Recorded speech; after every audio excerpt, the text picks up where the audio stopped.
Web3 games with DAOs will fail just like Web2 games if the governance power rests with investors and not with gamers. What is going on, Metaverse? Animositas back with you today, and I want to talk about one of the best parts of Web3 gaming. One of the major factors that separates Web3 from Web2 game development studios is the accessibility and transparency of their founders.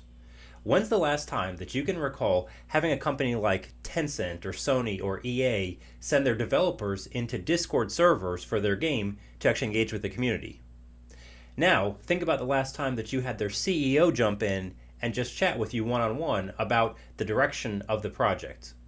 Is the answer never? Because that's the last time I can remember any of the major Web2 gaming studios engaging in a meaningful way with their communities. A major reason for this is the usage of DAOs to set up the governance structure for Web3 gaming projects.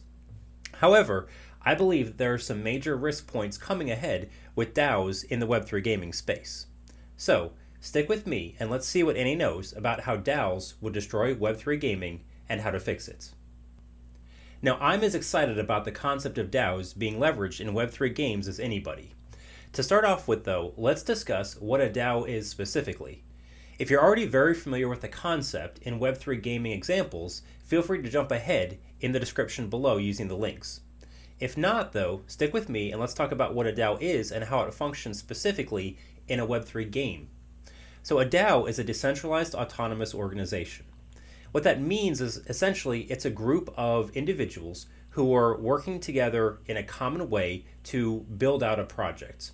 So decentralized meaning that there's not a single company or entity that's structuring the decisions that they make. Autonomous meaning they're not bound by the governing body or board or team of a project. They can make decisions to take the overall project structure in an entirely different direction as they want. An organization meaning that they're loosely going to make decisions around improvement proposals or changes to the game, the ecosystem, the costs, the economic structures in ways that have a real impact on how the game progresses. This is very different than your typical Reddit channel or forums where, as a gamer, you can give your feedback, but it's usually going to be ignored or just responded to politely by a community manager in a Web2 game.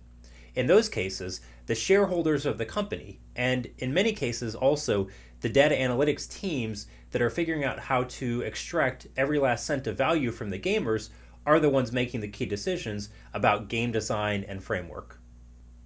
Now, the two most common challenges that I hear shared about DAOs are the first, that they're not really that decentralized because much of the voting power for DAOs resides in the hands of a few individuals who hold a majority of the tokens or equity in the companies that are building. The second challenge is where we see many concerns about the overall autonomy of the DAO, meaning that the project or founders are really the ones that are making the decisions in the background and the DAO is merely a public face for those decisions. I'm not directly going to speak to either of those because I think there are solutions that exist. For instance, using quadratic voting, which I'll describe later in the video, or limiting the amount of input that shareholders, founders, and the development team has in terms of voting for DAO proposals. I think both of these can be applied to address those two major issues. Instead, what I want to talk about is the impending risk for many projects that have a single DAO council or a single DAO voting structure that's in place for games while they're building that intend to keep that same structure in place after the game's launch. I think this poses an existential risk to these projects, and here's why. Web3 games with DAOs will fail just like Web2 games if the governance power rests with investors and not with gamers. I'm sure all of you can think about examples of games or products that have been produced in the past that you've used, where the first version was pretty good, but then second, third, and fourth generations became worse and worse over time. In many cases, the reason for this is because the decision makers were those who were focused on extracting value from you as opposed to providing value to you as the customer. And so, in general, we want to ensure that DAOs avoid this same challenge. When companies stop delivering value to their customers will leave. And this is especially true in a space like Web3 gaming, where the stickiness of the product is essentially zero. It's easy to liquidate all of your investment in a Web3 game and sell it to someone else. Instead, we need to have better structures in place that give you a reason to want to stay with the game, because the design decisions that are made, the balancing questions, the community structures are such that you want to be a part of that community long term. So how have Web3 DAOs implemented their governance structure?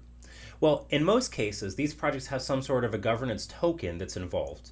For instance, something like Illuvium would have the IOV token. These tokens represent two major components. The first is some form of equity or share in the company. And as such, there's going to be returns based on token appreciation, revenue generation, staking and liquidity value that's provided to the project. All of these are around the financial incentives for early investors to help fund the game. The second core element is the governance side. And in this case, there are both regulatory reasons and structural reasons that make this a desired property. For instance, if you own 10 tokens of Illuvium, you have the ability to vote on council members being elected to the project.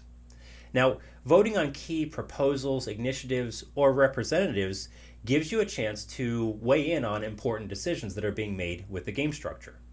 This makes 100% sense when you're thinking about a project like a DeFi protocol, in which case the entire product is the financial structure. However, when you take that same concept and you apply it from DeFi into Web3 gaming, you begin to see some problems that emerge. And because many of the Web3 games are very early in development and not even out yet, we've had fairly limited interactions to see how this can go wrong. But I think we can look at Web 2 for examples of how having financial incentives only at the forefront for decision making can lead to suboptimal outcomes. And so we want to ensure that we take not just the financial side of things with the investors, but also the gameplay and the community into account as well. These misguided structures are where we get the story about killing the goose that laid the golden eggs from. When you try to extract maximum short-term value from a project, you usually result with much less than focusing on the long-term sustainability of the ecosystem. So what we need instead is a clearer split in governance within the DAOs. Not just token holders should be able to vote and weigh in on important decisions. Instead, we should have a variety of ways that players, gamers, investors, and influencers can be involved in the places that matter to them specifically. Now, also it's true that not every game needs to be structured as a DAO. But for those that are interested in this approach, either from launch or moving towards a DAO structure later on, I want to propose a new framework that can be used. I call it the ECG structure of DAO governance. The three core elements that we think about in a typical game are the following. Number one, the economic side. How much should things cost? What should be free and what should you as a gamer pay for? How is equity in the project being handled among the early investors or later investors in Series A and so forth? All of these questions fall under this economic or financial rail. The second is community. How do we address the needs of guilds or teams as well as solo gamers? What's our approach to marketing? How do we ensure that we can attract potential players as well as keep the current players that exist in our game and make sure that both are still happy about this in the long run? Third, the gameplay pillar. What new content should we be producing? What quality of life elements are more important than new features or enhancements that might generate more revenue for the game, but in the long run result in more players leaving because we ignore those quality of life questions? How do we provide new balance that isn't game breaking, but also, again, incentivizes both current and new players to engage with us? All of these questions fall under this gameplay mechanic. And so each of these three elements of the ECG structure have different constituencies or stakeholders that care about them. And so if we want to engage with these three different but interconnected elements, we need to make sure that we're speaking with those to whom it matters. And we can't do that using the current token structures that we see in many projects. Speaking of engaging, if you find my content to be useful, please give me a like or subscribe so I can continue sharing and reaching more gamers and builders within the Web3 space. So here's how we can address the needs and the desires of the two primary types of voting structures that fall under DAOs. The first one being representative approach, and the second one being the democratic approach. So let's start with the representative voting approach, because this is a little more complicated and it'll make talking about the pure democratic approach easier on the back half of the video. So in the case of a representative approach, The way this is typically structured is a single council will be elected by all of the token holders of a project. And so they'll vote on anywhere from 3 to as many as 12 or 15 individuals who are going to represent the entire community of stakeholders within these key decisions. This council will then be shared individual proposals that are usually going to be assigned to provide some sort of new content or product, develop changes to the existing platform or structure, adjust pricing mechanics or staking mechanics in some way, and in the future, make gameplay decisions. So this single council is going to be elected with a variety of individuals who have different backgrounds, but it's normally elected by token holders of the project, in some cases, those who have staked tokens specifically. So instead of electing a single council, under the ECG approach, we would be electing 3 different sub-councils who have responsibility for different elements of the gaming project. Now, under the economic pillar, in this case, it's essentially the same as the overall councils that are set up today.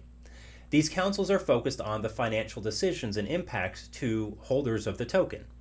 And in this case, the token holders should be able to determine who represents them. For the community sub-council, the structure would look very different.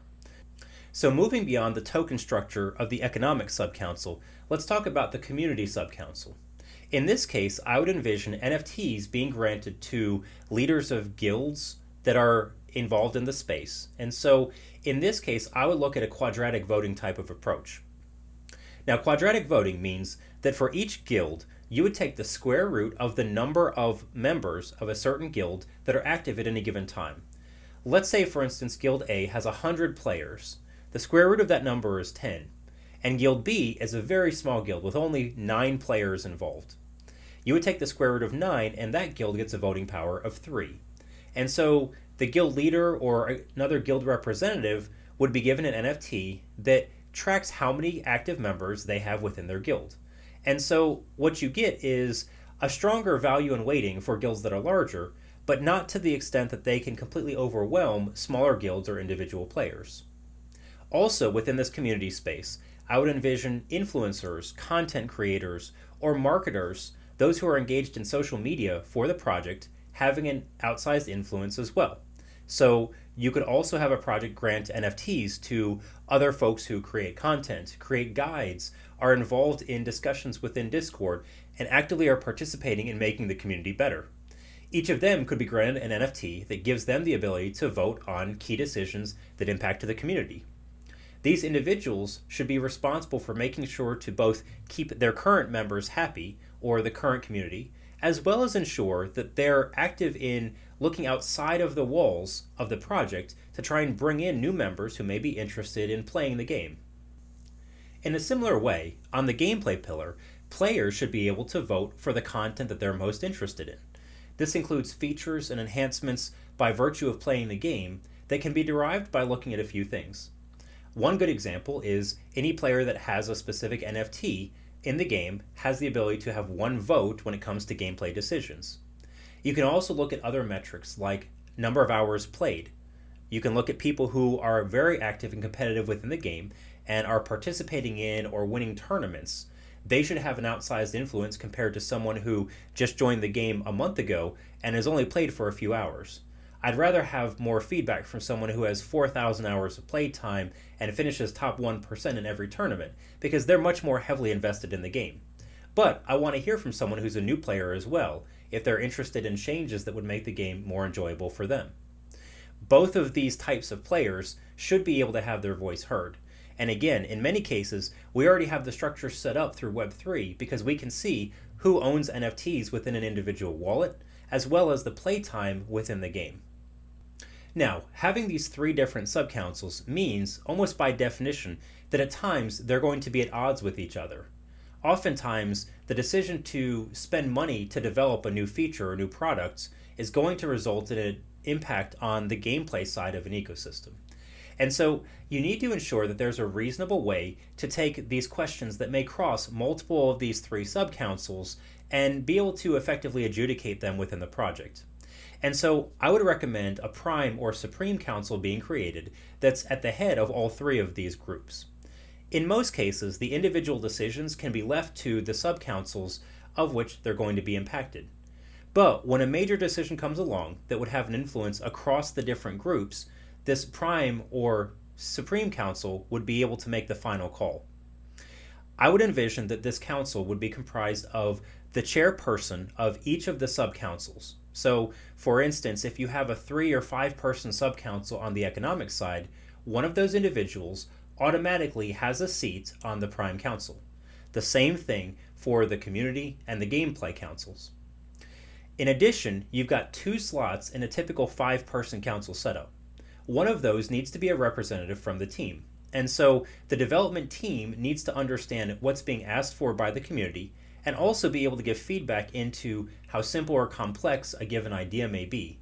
So having that team member input is important across all 3 of the sub-councils, but having a team member be able to provide that feedback, whether it's a founder or the VP of product development within a game, allows that council, the Supreme Council, to be able to make a decision with the best interest of the community as a whole. And lastly, if you have a 5 person council, that 5th slot could either be a particularly important investor, a particularly important community member that the rest of the group sees as being able to provide a lot of value, or my recommendation is in most cases, you should have someone who's a little bit independent to the project itself that has a vested interest in the overall success. So in this case, you would want someone who's a consultant or someone who's working on infrastructure projects that are related to the game, that can weigh in, that can bring in feedback from other projects that are building simultaneously or competitors in the space, that they can bring that information on what they're seeing in the ecosystem around them to the discussion. So the decisions aren't so insular taken within the single community. So all of these give you input from key players that are interested in the project but have very different perspectives by design. And you don't have to ensure that the community votes them in based on this background. They're already set up within the framework to ensure this better division of information and knowledge across the team. Now, it's also pretty easy to see how this could be taken in a more direct or pure democratic approach as well. My personal preference is representative democracy because I think in many cases we see a pure democratic voting process usually results in more of a tyranny by the majority. So I prefer having a smaller hand-picked representative sample, but it's probably true that in many cases just having a pure democratic voting process would be easier to set up. You don't have to coordinate across the different council members and you don't have to arrange all those structures. Instead, you can launch a simple improvement proposal that goes to the entire community and everyone just logs in and votes for it when it comes up. So you could still have the same direct democracy approach using the 3 pillars. And the voting power is determined either by the tokens that you own, your soul-bound NFTs that may be linked to your account for your involvement in the game or in the community, as well as your in-game playtime or your number of alluvials that you own or have purchased, or the number of tournaments that you've won. You can solve for any number of incentives that you want to steer the community towards as far as those that have more weight and influence from a governance standpoint. But this ensures that people are speaking and voting on what interests them the most. As always, this video is not advocating any particular financial decision for a given project or game, but we all want to see projects make good decisions that ensures they can last sustainably in this space. We want to make sure we get this right, and it's better to do so before gameplay is actually out for many of these projects. So, let me know in the comments what you think, and let's continue to make sure that we're building Web3 gaming that will last for decades to come. Now you know what Annie knows about how DAOs will destroy Web3 gaming and how to fix it.